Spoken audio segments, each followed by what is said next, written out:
What's up, everybody?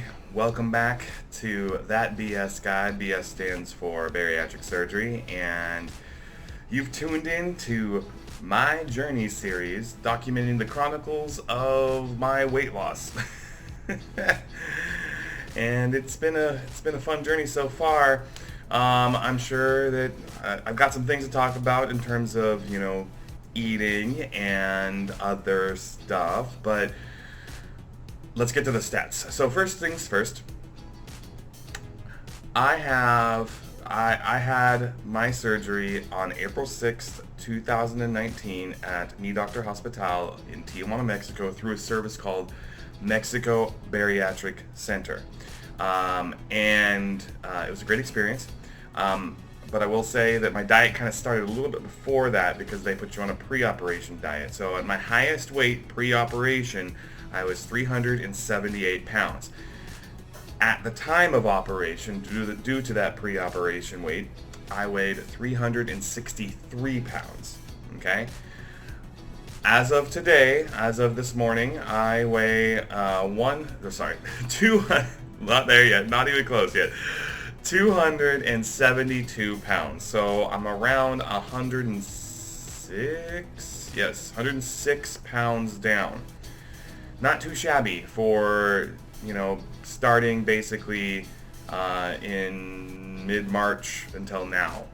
So mid-March, April, May, June, this is the end of July. So 4.5, 5 months, depending on where you really start the addition. And that brings me to what I want to kind of talk about today is that the main differences in the surgeries really will make an impact on you. So there's some people who had the surgeries right around surgeries at the same exact hospital as me, but they had a different variation. So they had just the sleeve, the vertical gastric sleeve, vertical sleeve gastrectomy, VSG for short. Some had, mini bypasses. Some had regular Roux-en-Y bypasses. And I don't think I met anybody that did the band. I met one other person that did the switch with me. So I had what is called the BPD-DS, so duodenal switch with biliopancreatic diversion. Point is that when we go through these different procedures, there is a difference in cost, yes, but there's also a difference in outcome.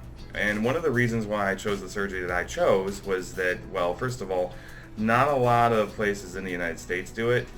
Insurance really isn't too keen on it for whatever reason. You have to go through several steps in order to get it processed. Not to mention I didn't have an insurance that would cover bariatric surgery.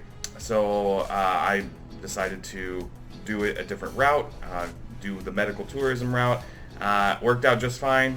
People keep giving, even when I tell people now, like, oh, you went to Tijuana to do that? I'm like, yeah, dude, that's all they do. Like literally, that's all they do. If they messed up, there would be no business to be had. So, was it a little bit of a risk?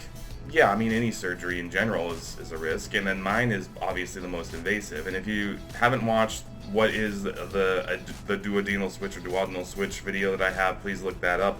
I'll link it up here somewhere for your viewing pleasure. But it is the most powerful surgery that you can get, and it's not as common as a lot of people think. It's also the most invasive. So whereas people who had the vertical sleeve gastrectomy have lost, probably, I want to say 45-ish, maybe 50 pounds within this time. I've doubled that. Now, please note, a lot of them are women. They probably don't have the sheer amount of weight that I had to lose. And men apparently lose weight faster for whatever the reason. I don't know the reason. I wish I could tell you the reason, but I'm not complaining. But here I am, 106 pounds down with another, I want to say 50 or 60 left to go to be within my BMI range. And I know that I'm supposed to plateau somewhere probably around the 220, 230 mark, which would still be a really good weight for me. But I want to try and get to not so much the lowest weight I can get to, but like the healthiest weight I can get to, because even then, being overweight almost the entirety of my life, it's been a struggle. What's nice now, though, is that when I eat food, or when I go out, and of course I don't eat that much, if at all, if, like, hardly at all. Um, you have to look at it two ways. Like, you're losing some money, yeah, because you're buying food that you're not going to eat, but at the same time, you're not feeling guilty over what you're eating. Like, honestly, this diet, the diet that goes with this surgery, is high protein, high fat, minimizing sugar as best as you possibly can. And honestly, the taste for carbohydrates has gone way down. So, like, I really don't have a big desire to eat breads and cakes and things of that nature. So, I mean, a lot of positives health-wise have come out of this for me so far. In relation to my Journey series video, someone was talking about bowel movements and things of that nature, bathroom stuff. Honestly, like, I go one time a day, and if that's TMI, sorry, and it's really kind of quick and easy. The worst part of it was when I kind of ate too much protein, and I, had some constipation issues, and so sometimes you will find that being an issue depending on what your diet is. But as long as you get some fats and make sure that you're doing things the right way, you shouldn't have any big issues. And then in the other part of that video, the question about people having to go to the bathroom really quick came up. I'll just say this: if you're not following the golden rule, which is don't drink liquids 30 minutes before or during meals, or at least 20 minutes after a meal, you shouldn't really have that issue. Yes, I will say that you will tend to need to go to the bathroom, feel like you need to go to the bathroom quicker. But I mean, honestly, it hasn't really impacted me. I had my gallbladder removed several years back, and actually, though, a lot of those issues came when that was removed for whatever reason for me, and so it really wasn't a big change overall for my body for that to happen. So, with that being said, let's talk a little bit about food. I'm finding myself, because of my traveling and what have you, I'm always having to constantly eat out. And what do I eat, for example? Well, honestly, I don't eat a lot. Like, you can go to any taco place, whether it be Taco Time, Taco Bell, Taco Del Mar, there's more taco places, but Del Taco, all of those mainstream taco places. And you can get yourself a bean and cheese burrito, a little chicken quesadilla, and you might be able to finish most of it. But honestly, you're probably going to want to tear away the excess tortilla and not have that. Burgers. I wanted to eat an In-N-Out burger one night when I was in California, and I got just like a single patty cheeseburger, animal style, and just like some fries, and I ate maybe almost half of the burger and like a few fries, and I was completely done. Like, just done. It just filled me straight up. When I go to Las Vegas and I'm passing through the airport, there's this Village Pub kind of a restaurant in there, and they have a fabulous clam chowder in the McCarran Airport. It comes with just a piece of bread, like a garlic bread that goes with it. But honestly, I can finish maybe 2/3 of the clam chowder and about half of that bread slice, and I'm full.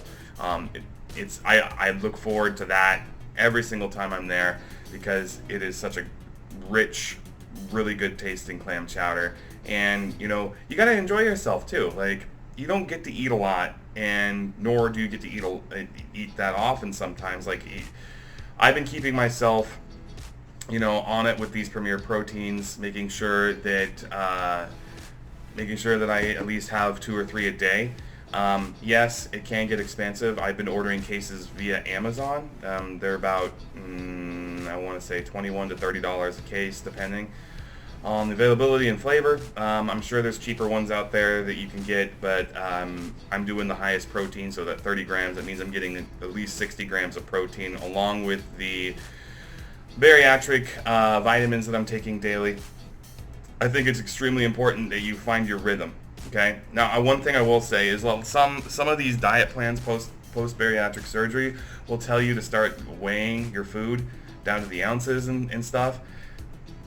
Okay, I don't want to tell you what to do, but I'm going to tell you that if you start doing that, you're going to fail.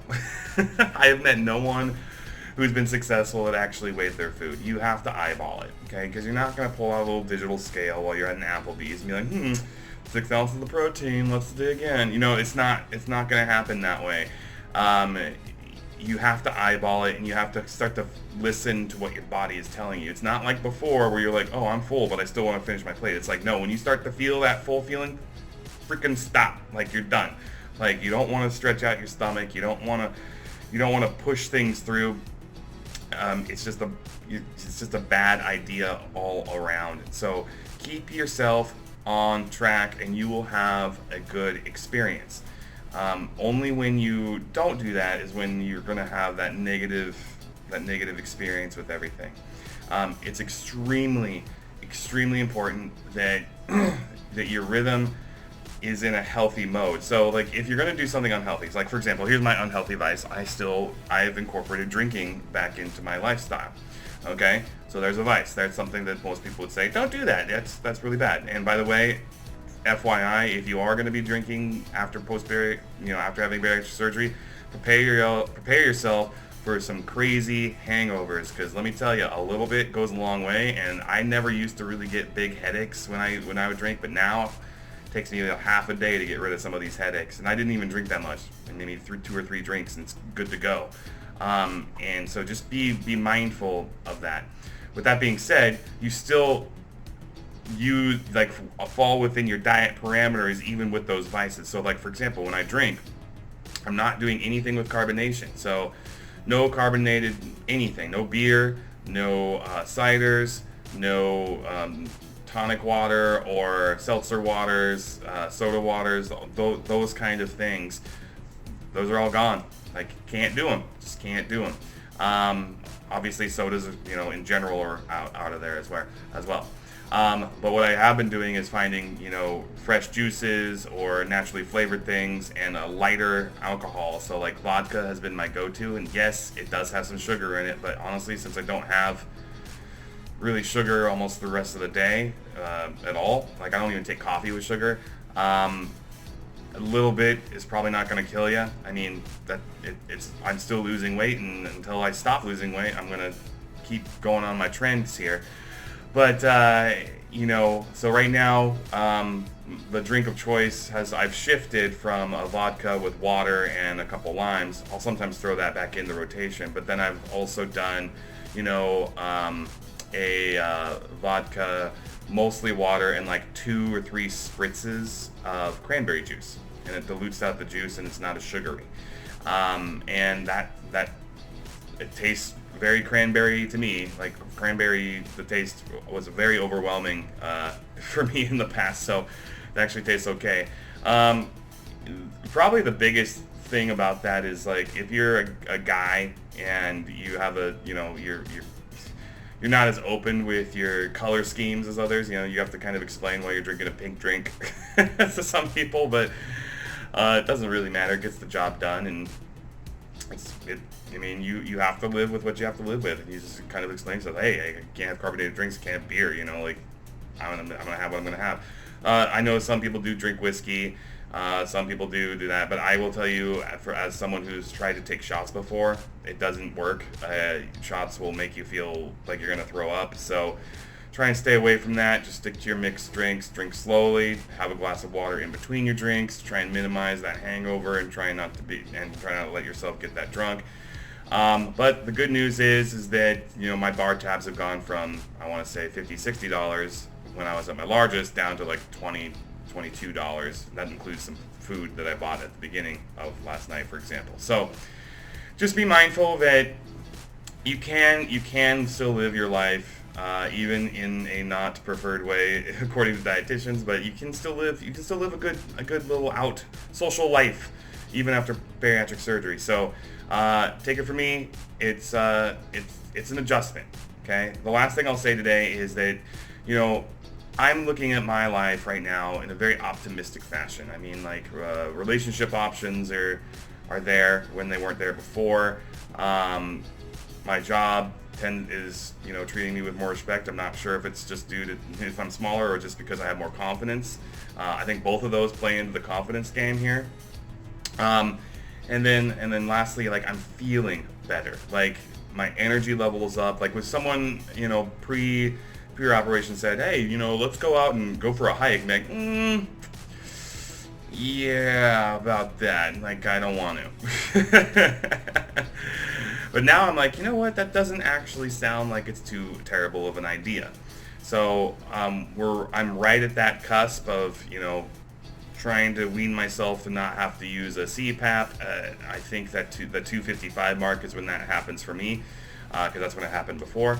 But even then, you know, even now, like, I'm finding myself, you know, like, if I doze off on the couch or something like that, I don't wake up with a headache like I used to because of the stopping of breathing and things like that. So a lot of positive movement, a lot of positive changes are happening, and you know, I'm so thankful for making that decision. I mean, if you're out there right now watching this video and you're just sitting there going, man, I really wish I could do something like this. I'm not sure, but I'm just not sure. Just let me tell you something straight from me to you. Do it.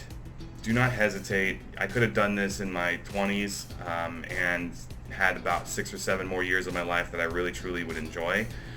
Who knows where I would be right now if I had done that. It kind of blows my mind. So if you're sitting there hesitating, you know, whether you're in your 50s, 60s, you know, whatever it may be, it's never too late. Get your years back, get your energy back, and keep living life. There's no, if you can do it, if you can afford to do it, okay? And if you're lucky enough to have an insurance that will cover it, super. Just make sure that you start the process and you stick to it, because let me tell you, it's not an easy step. It's not an easy step in the game, but let me tell you, once you're there, once you're seeing that progress and you're in the middle of it and people are making comments that's unsolicited about you, in a positive way, that is, you'll be thanking yourself. So thanks everybody again for stopping by and watching. Please feel free to like and subscribe to this video and channel if you haven't already done so. I think we're at like around 80 subscribers. We're almost to that 100 mark. I really want to get to that 100 mark and beyond. That way I can name my channel and be all more professional and all that fun stuff. But if you haven't done that so far, please just give that subscribe button a little taparoo, and we will continue to make some videos for you. I have a really exciting video that's going to be coming out next week. Very exciting. So I can't say anything right this second because I don't have all the information just yet, but I will say this. I have negotiated some stuff, and it's going to give back to you guys, like something that will help all of you, and I'm very proud of what this channel is becoming and how I can give back to the community that once helped me when I was in the viewer seat as well. So look forward to that video. I'm really excited to bring that to you and help the community out in that respect. All right, thank you so much for watching. Please like and subscribe, and I will see you in the next one. Have a great day. Bye-bye.